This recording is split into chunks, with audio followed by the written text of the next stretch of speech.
대표적인 거는 여기 처음에 우리 나왔던 대표적인 게 해인 골프장 건설 사업입니다. 이게 이제 70년대부터 시작해가지고 초창기 개발 계획이 수립돼가지고 80년대, 90년대, 2000년대 해가지고 몇 년 전에 대법원에서 최종 판결로 이게 이제 부동의가 돼가지고 결과적으로 이 해인 골프장 사업을 못했는데, 이 해인 골프장 사업은 우리 한국의 환경활동에서 상당히 의미 있는 역할을 많이 했습니다. 불교계가 전면에 나섰고 해인사가 수해 환경을 지키기 위해서 전면에 나섰고, 우리나라 환경활동 사상 처음으로 100만 명 서명을 받은 거고, 20년 이상의 법정 소송 끝에 승소해가지고 이 기본적인 대법원의 내용은 이겁니다. 이 공원 보존으로 인한 공익이 개발로 인한 사익보다 높다는 그런 어떤 의미에서 이제 승소를 한 대표적인 얘기고요. 그리고 통도사 뭐 추산유원지 개발이나 요즘 이제 이 봉은사 문제도 다시 나오는데, 이 아셈 신축 빌딩 건물 그걸 할 때 사실은 봉은사를 생각하면 우리 사찰 토지를 어떻게 우리가 잘 관리하고 미래를 대비해야 되는가 하는 그런 어떤 중장기 대책이나 이런 것들이 필요하다는 걸 많이 느끼게 됩니다. 여러분이 알다시피 그 옛날에 봉은사 땅은 저기 한강부터 거기 있는 모든 그 갯벌이 다 봉은사 땅이었다고 하더라고요. 지금 경기고등학교 있고 지금 코엑스 뭐 있는 그 땅들이 다 이 봉은사 땅이었는데, 아마 이제 경기고등학교한테 반 잘라서 산저 쪽은 주고, 그리고 앞에 있는 거는 코엑스로 주고 해서 뭐 그 땅 뭐 그때 팔아서, 물론 정부의 압력이건 어떻건 간에 지금 뭐 그 땅으로 승가다역을 뭐 부지를 매입해서 했다고 하는데, 사실 현실적으로 보면 우리가 참 20-30년을 못 내다보고 뭐 한 그런 것들이 있고, 실질적으로 이 봉은사 같은 경우에는 사실은 이제 우리 전통사찰이면서도 그 몇백 미터 안에 우리 고층권 경관이나 이런 것을 우리가 보장받지 못한 그런 어떤 사례가 되기 때문에, 요거는 좀 우리가 좀 각성해야 할 문제점들이 많다고 봅니다. 요 아래 뒤에 있는 범어사 고층 아파트 건설도 똑같습니다. 그것도 범어사 땅이었습니다. 그런데 시에서 수원진과 상수도 그 저류조로 좀 불안해달라고 해서 나중에 범어사로 이제 이렇게 돌려주는 조건으로 해서 이걸 했는데, 시에서 그걸 민간한테 불화를 해줬죠. 그래서 거기에 이제 경동 아파트, 이제 우리 지금 여러분 범어사 가다 보면 이 순환도를 돌 때 거기 있는 아파트가 그게 다 범어사 땅이었습니다.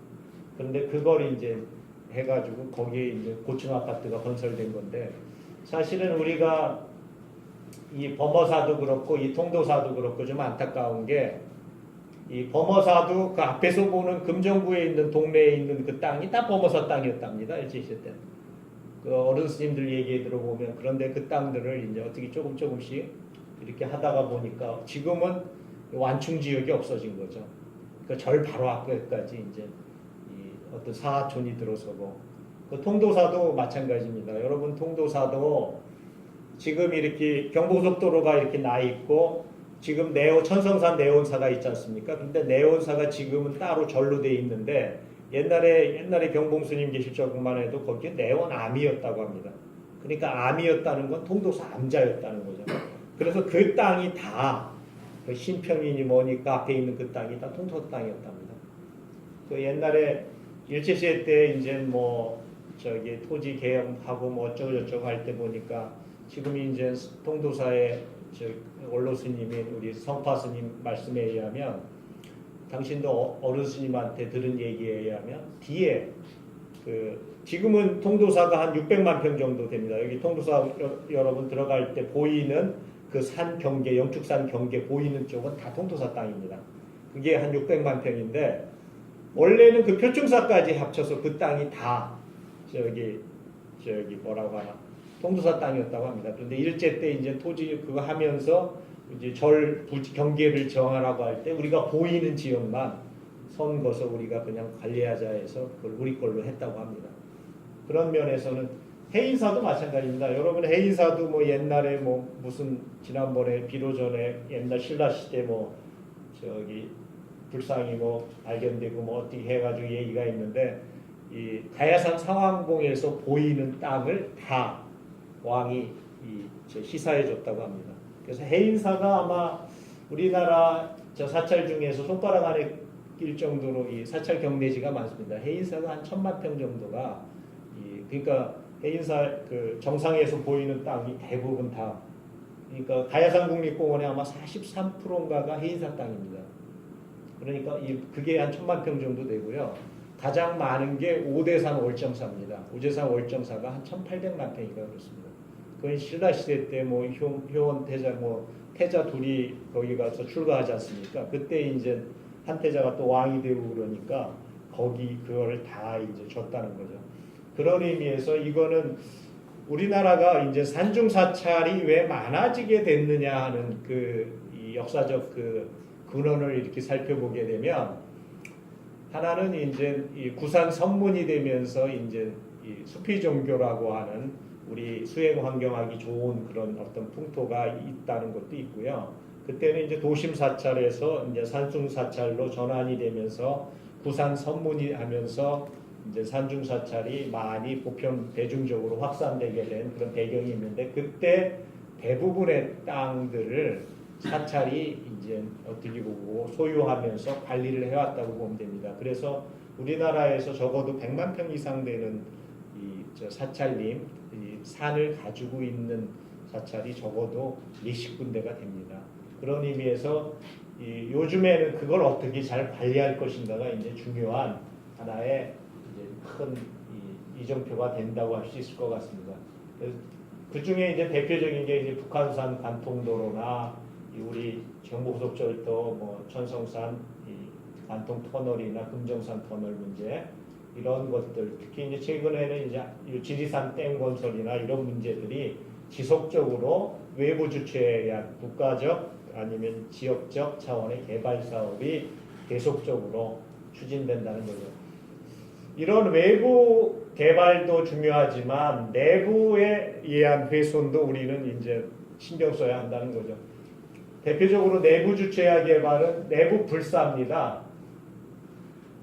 우리 대표적이게 이제 옛날에 우리 뭐 해인사 총동대불이니 뭐 그런 건 아니더라도 요즘에 이제 뭐 여기 스님들도 여러 분 계시지만 이제 다들 열반하시면 화장을 해서 우리가 다비식을 한 다음에 부도를 만들지 않습니까?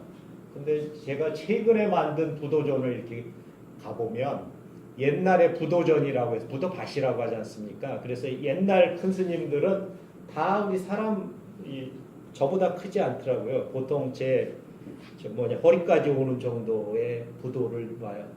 옛날에 뭐 큰 스님들 유명한 우리 역사적으로 남은 큰 스님들 그러면 적어도 이런 우리 이 강의실 같은 공간에 부도전 이제 몇십 기가 이렇게 쫙 있는데 요즘에 이제 새로 이렇게 조성하는 부도들은 거의 부도전으로 이걸 만듭니다. 물론 지금 경제가 옛날보다 커져서 더 크게 하는지 모르지만 사실은 사찰 내부적으로 그거는 경관적으로나 잘 어울리지 않는 거죠. 그리고 뭐 지금 스님들이 옛날 스님만큼 더 큰 스님이거나 그건 또 아닌데도 그렇게 너무 대형 불사를 하는 것은 뭐 동양 체대니 한국 체대니 하는 그런 것의 의미가 없다고 보죠. 그리고 저도 이제 제가 한 20여 년 사찰 조사를 하니까 수백 군데 답사를 많이 갔습니다.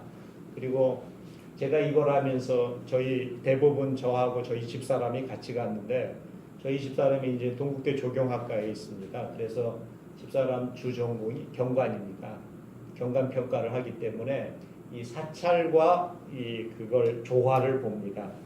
그러면 옛날 창건주에 우리가 전통 사찰이라고 하면 적어도 1000년 전 수백 년의 역사가 있는 사찰이라면 창건주 당시의 안목과 자연과의 조화를 생각하면서 불사를 해야 된다고 봅니다. 그 대표적인 게 부석사입니다. 여러분 이제 다들 부속사가 이제 우리 무량수전 최순호 관장의 유명한 이 수필도 있지만